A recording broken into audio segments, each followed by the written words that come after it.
Hello chess lovers, Suren here, and in this video I want to share with you an interesting attacking game played by Ukrainian chess grandmaster Vassily Ivanchuk. His opponent is Vietnamese chess grandmaster like Quang Liem, and this game was played in 2013 in Beijing. As this was a blitz game, we will go quickly through it. In the game, Ivanchuk had white pieces and he opened up with a flank opening known as Larsen's opening. White is preparing an immediate fianchetto of the queenside bishop, which will control some central squares and will put a useful pressure on black's kingside. E5 by Vietnamese chess grandmaster, bishop b2. Usually white is choosing this opening in order to drag his opponent out of theoretical battle. Now white wants to remove the defender and win this pawn. At this point playing e4 is good, but in the game we see bishop d6, which is hindering the development of this light squared bishop. Knight a3, bishop e7. Black lost a precious tempo, first bishop d6 and then bishop e7.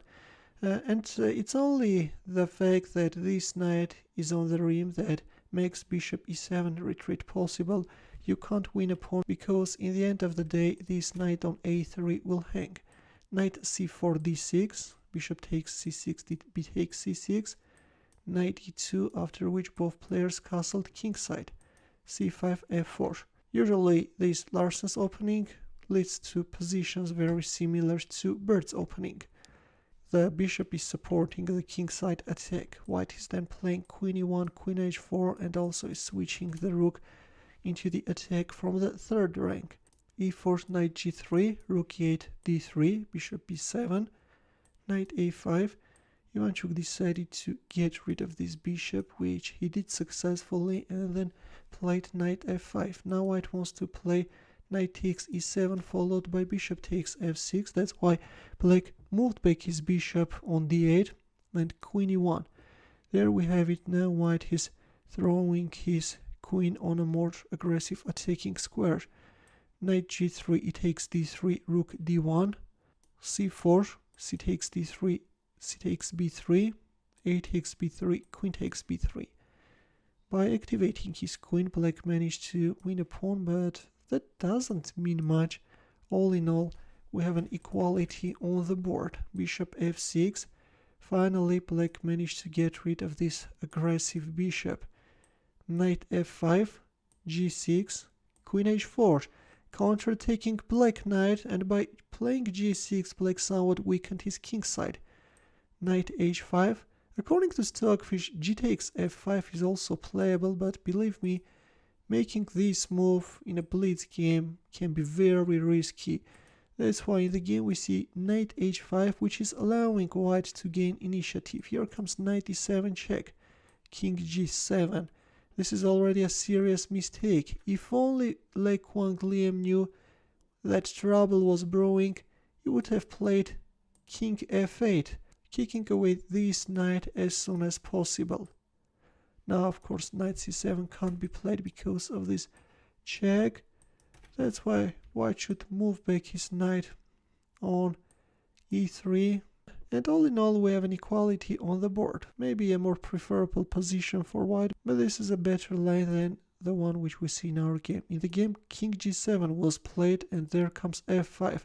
White's attack is gradually becoming very dangerous. f6, knight d5, and now a move like g4 can be a nice threat, right? That's why black played c6, but thus weakened the 7th rank, and we have rook b1.